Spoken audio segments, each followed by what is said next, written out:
Hello friends, welcome to Varsha's kitchen. आज Sunday special नॉनव्हेजचा mood आहे।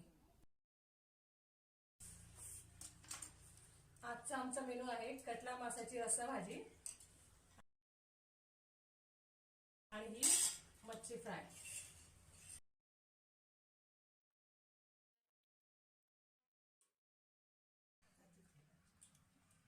आणि हे मासे फ्राय केले, फिश फ्राय केले।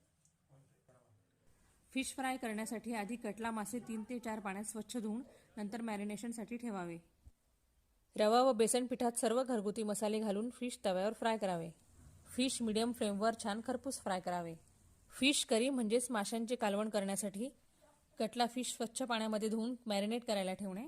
हे सगळं साहित्य व मसाले घालून वाटण तयार करावे।